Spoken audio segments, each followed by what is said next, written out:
YouTube, how's it going? Chrono Knight back here with another video. And today we're going to go over my recent Grand Finals match in the KO Cup number 14, I believe. Just happened yesterday. So I'm giving you guys just like a review of my gameplay and just trying to give you a little bit of analysis content and just kind of commentate some of my thought process over the course of the game. But yeah, so it's me versus Secret 27. The matchup is Gaios Mini versus Shape Knights. The match starts off a little bit of posturing, just both of us kind of gathering our stars and getting into some resource zones. This was an open deck list tournament, so I knew exactly what his cards were and vice versa.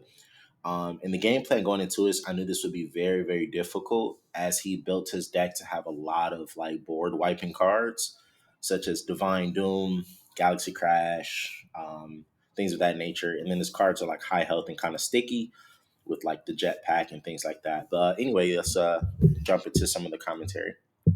So I believe around 14 stars is where I begin to um, take a little action. You see, I'm pausing here. Oh no, I go all the way up to 18.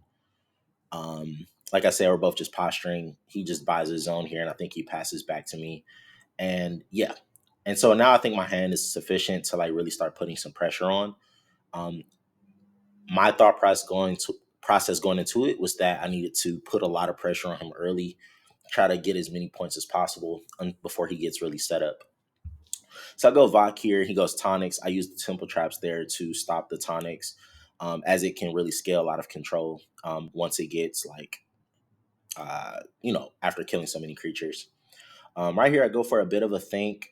Um, like I said, I want to be a little bit more aggressive, so I go ahead and go into Truant and attack for 4, and just to get a lot of chip damage, but also puts him in a position of having to kind of deal with these two creatures because of Truant's ability to pass its power and defense over to the smaller creature next to it.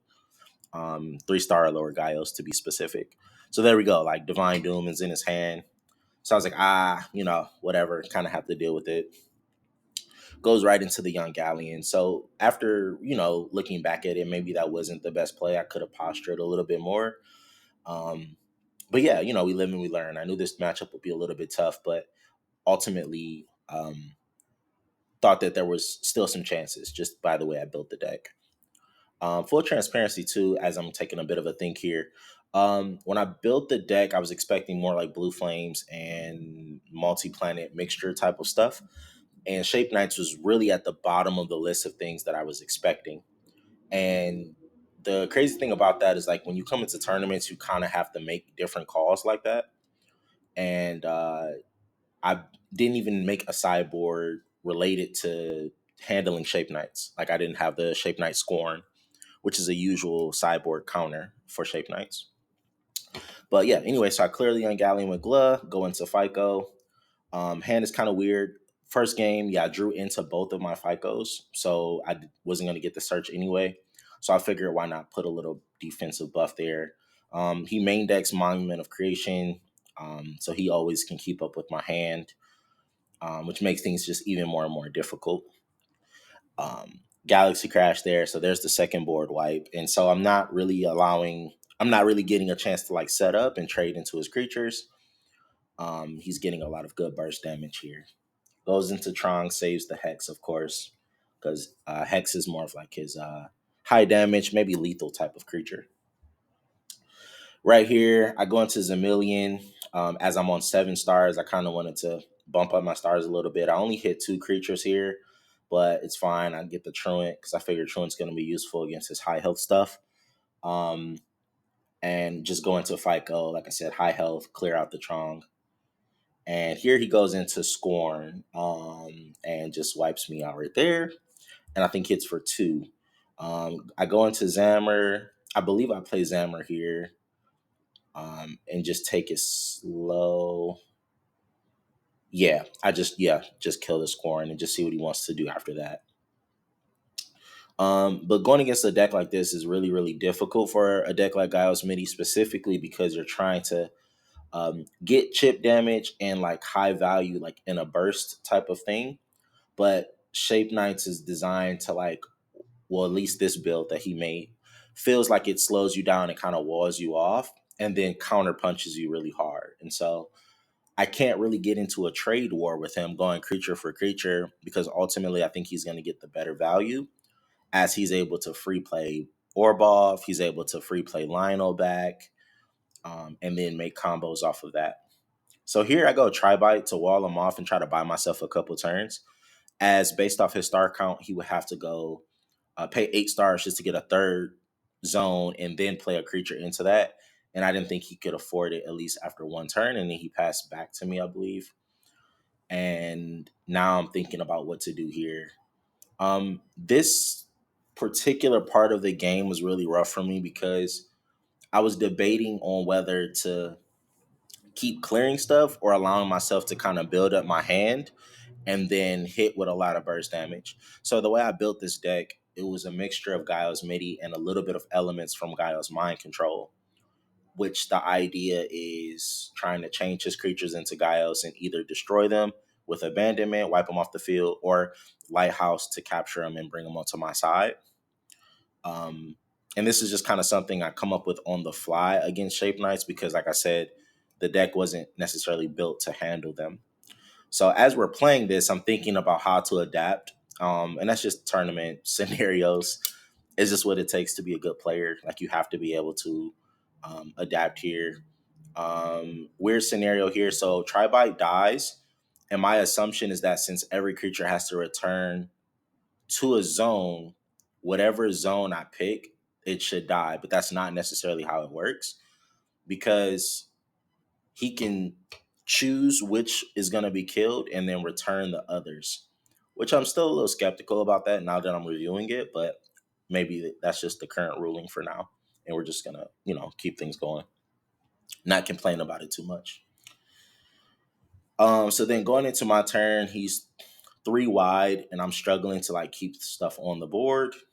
Um, but we don't give up. We think of ways to come back. So I go into Seed Blaster, as Seed Blaster has nice amount of health on it, and can also change his stuff into Gaios. I got to give him credit too. I think he played around a lot of my abilities or gimmicks very, very well. As I have to play traps here against against another Tonics, of course. And the idea was to use my traps on his bigger creatures. Actually, I saved traps there, and I actually drew into abandonment. So abandonment here allows me to board wipe because all his creatures became Gaios creatures. The issue is I'm playing so much defense that I'm kind of running out of ways to like get damage on the board. And I think here I go into Truant plus Thorn or Truant plus Spore Gazer. I think I keep Thorn to um, maybe find a Glut later on in a niche scenario. I actually just passed here. Now I got to critique myself there. I don't think I should have passed. I think I should have just went into the Truant and tried to get some damage in, or at least put some pressure and force him to use an orb off. I think I was fearing a lot of his bigger stuff coming out. Um, but like I said, I kind of shied away from my own game plan, which was to keep the pressure on the board as much as possible early on and then kind of close the game in some creative fashion. Um, so yeah, okay, I go into Thorn here. Yeah, see, not sure if that was really the best. Yeah, because then he just goes into stat, and then he just keeps attacking me. Chip damage. I gotta waste a beast here because he's getting up to like past 13 points, and it's just getting rough. He has double orb off, which I haven't dealt with, and 2 Lionel, which are gonna just keep coming back. This play really hurt me here. Next to Truant should have been Thorn instead of the Spore Gazer. So looking back, I'm really mad I made that play. That was not good at all. Because I think he goes into a for sale sign combo here that really hurt me. Yep. So he buys the Spore Gazer, puts a jetpack on it, and then pays to have the Spore Gazer attached to my Truant, which cuts its power in half and allows him to free play the Angel Squads from the grave. Then he goes triple wide and just blows everything off the board. To not get lethal, I played Temple Traps there, but he gets up to 19. So as you can see, like I'm kind of wearing him down, but he's getting way too much value. So as I'm clearing off creatures, he's clearing off creatures and getting points, and that's just not an effective way um, to keep going. But we live and we learn. So this was a very educational uh, grand finals for me. Um, the quest for my first place is still going, and I feel like I'm going to get one very soon. In the past, like few tournaments, I've been placing top three. I have a few second places, like consistently as well. So I'm happy with my consistency, but I just have to be able to close it out and make the right call. So yeah, and he just clears out with scoring there, which was pretty much inevitable as I wasted all of my defensive cards earlier in the game. Going into game two, I'm looking at what I want to side in. This sideboard was not designed to handle Shape Knights at all. So I'm kind of coming up with ideas on the fly. Um, I traded out my abandonment and put in Seal of Eternity, if I'm not mistaken. And I also put in one trampoline. So yeah, I go Seal of Eternity right there. And then trampoline. The idea is that Seal of Eternity could stop his arenas. Um, might even help in a clutch like Lionel replay type of situation. I don't know. But it was just like something I thought would be useful at the time. The super trampoline was also useful against Scorn, and because he's gonna side in Super Flipper.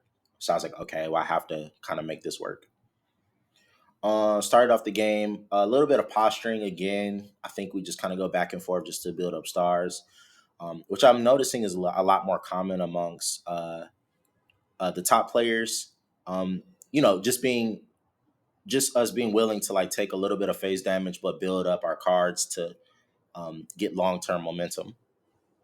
As CG is a very momentum based game, and so you don't want to fall too behind. Here, I just revealed to the spectators, and now I start to put a little pressure on. I open up Noth this time, which is cool, as Noth can help me kind of combo off later. Um, but like I said before, I think this this set was not favored for me at all. But shout out to Seeker too, because he actually revealed a lot of combos that I was not familiar with. I would say a lot of combos. There's like two combos that he did that were very creative. As he's someone who would play Giles Midi a lot himself, and I could tell that he was really looking to like, for lack of better words, play around my strategies because he knew how the deck plays itself.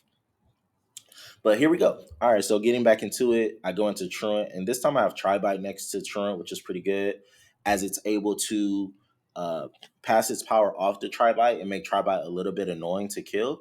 And so he uses a Divine Doom here, which is just annoying and unfortunate that I don't really get any value out of it, and I can't pass the ability from Truant dying because it has to die by an attack in order for the power boost to happen. But anyway, both creatures get wiped out.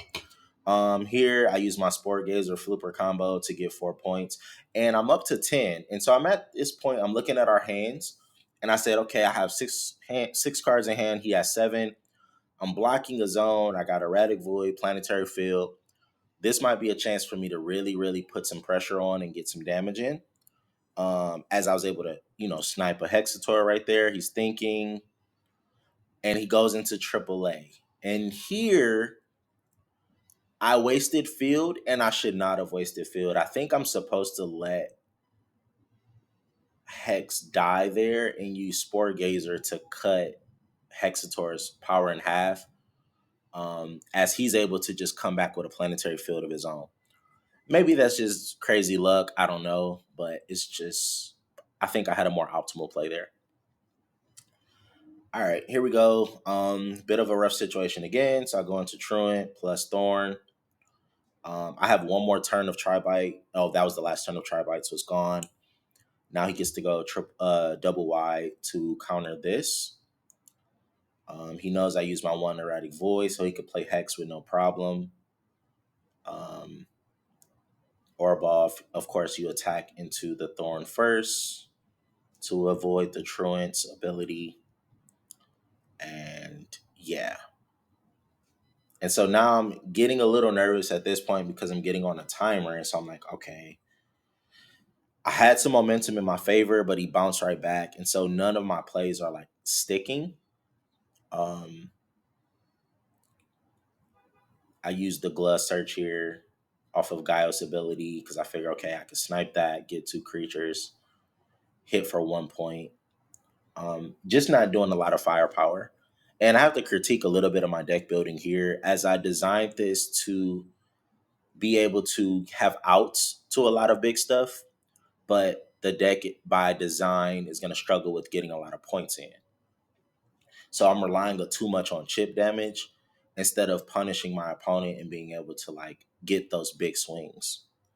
Um, Overall in this tournament, I was undefeated going into the grand finals. Had some really good sets, very, very clean combos came in. Just was not prepared for this type of deck, to be honest. And another critique I'll give myself is that I do need to get better at making meta calls. So understanding like what's good in a meta, what's not, and figuring out like how my deck can fit into that, but also respecting different matchups, right? Like, because in hindsight, now that I look back, I built the deck to be prepared for Blue Flames, but my sideboard was more prepared for Polysium.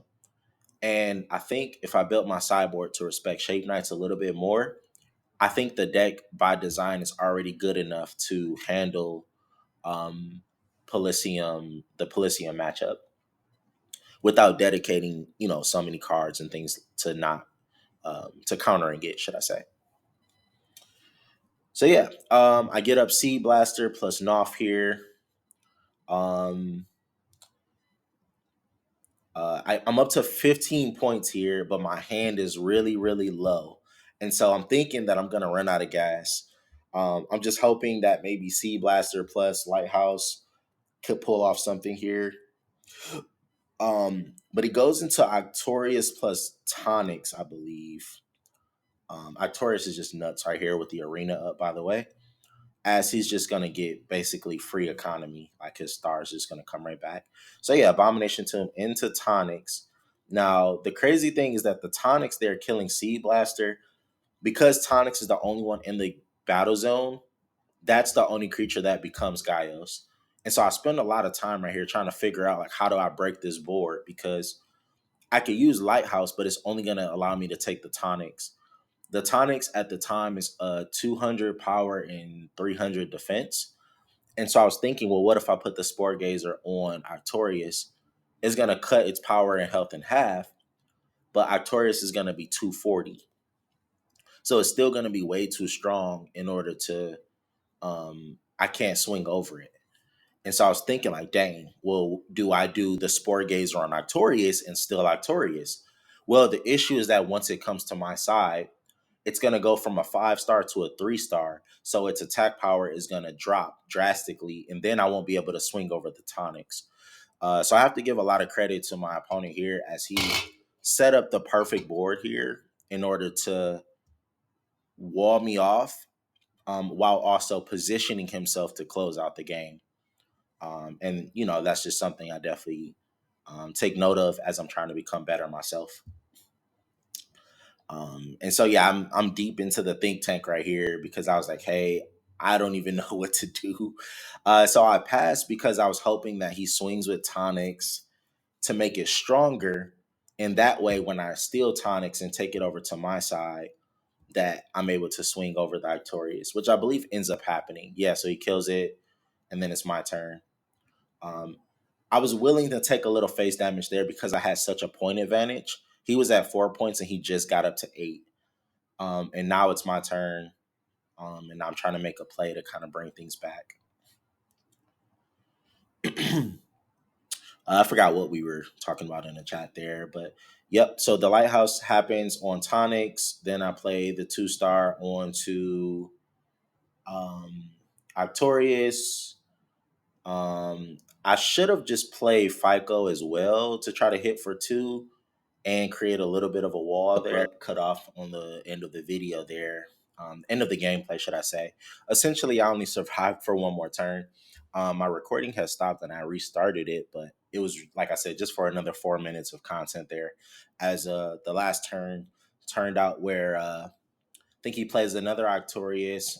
He uses another arena to power up his Octorius, get more stars, plays another creature, and then uses for sale sign on my Ficadores and swings for lethal there as a combination of all those things chip me away.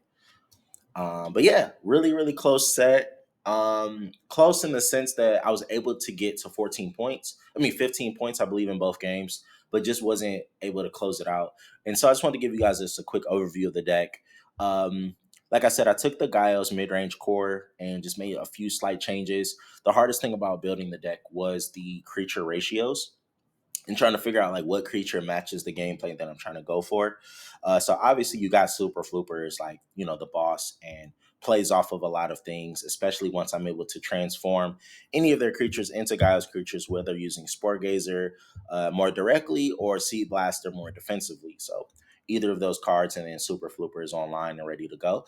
I also thought Super Flooper was really nice in this format, particularly as a lot of people were splashing the um, Thorngaborg and Glove packages in, where if you have a Gaia's Planet, you search for one of these and then you use the tree, which allows you to kill a creature and draw 2 cards. So this was very popular. And so I felt like my Super Flippers had very unique spots to come on board. Um, and I'll get to why Lighthouse actually was pretty nice in the main deck as well.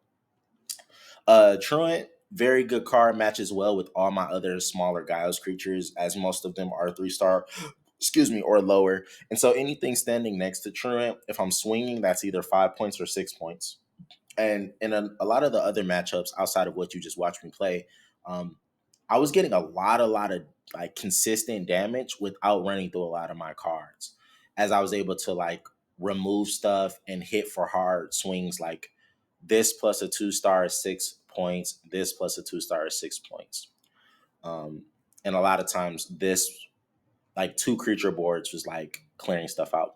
Ficadorus is just really good value defensively with the 260 health, but also just allowing it to get a free search and thin out my deck, which was really nice. And so I thought that this was a really good addition to the deck to give it a little bit of a little sturdiness. Seed Blaster, as I mentioned before, comboing with a Super Flooper. I kind of like the power and health on it as well, as sometimes it could stand in front of small creatures and make it a little awkward for my opponent to clear it. Knopf, which is a really good core piece, allows you to combo off of things when you remove Knopf and search for another card. So a lot of instances, I would either play Knopf and remove it with the Gauss ability to search for Seed Blaster or for Tribite, um, adding me a card to my hand, and then Knopf will return right to my field. And so that combo allows me to go +1 and to set up for my following turn. Tribite was good. I liked it at 1 copy specifically, as it was just a form of disruption. Sometimes it would block a resource zone and prevent my opponent from defending themselves with activators, or block a crucial creature zone or battle zone to kind of slow down their momentum if they're playing a lot of creatures very quickly. Very niche card, very underrated in my opinion too, and I think it's really good, particularly for this type of playstyle. Zamorzed, which is essentially like a staple now, it just helps you get extra zones. Vok, which was a good tempo traps target, and 150 is respectable, especially only for 2 stars. Sport Gazer, which uh, isn't just used for the super flooper. Sometimes I will use it as like a poor man's KO, where I can cut my opponent's health in half and allow my smaller creatures to really shine and swing over them. Glove plus Thorn, very popular combo here. Kill the tree, kill a creature, draw 2. Very straightforward. Thorn helps you search for Glove. I decided not to run the Spore Gazer in this build, as I felt like this combo consisted enough. Not Spore Gazer, but the Sapling Squaws. So I didn't want to run the Sapling Squaws at all and decided to run this creature ratio instead. Like I said, the game plan is to be disruptive, take advantage of the meta. I kind of was expecting a lot of multi-planet stuff. So this was a very tournament specific build. I'm questioning how much longevity this particular build has. as it has a lot of surprise factor with the main deck Comet, the main deck Abandonment, and the main deck Lighthouse.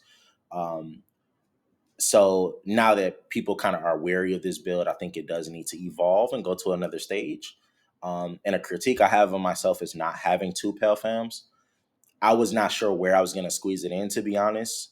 But anyway, I sacrificed the Pale Fam to kind of go for this strategy just to give me a lot more deck coverage over the tournament. Um, and it ended up working out. I was able to get to the grand finals, but we got to make those minor tweaks so that I can get my first place.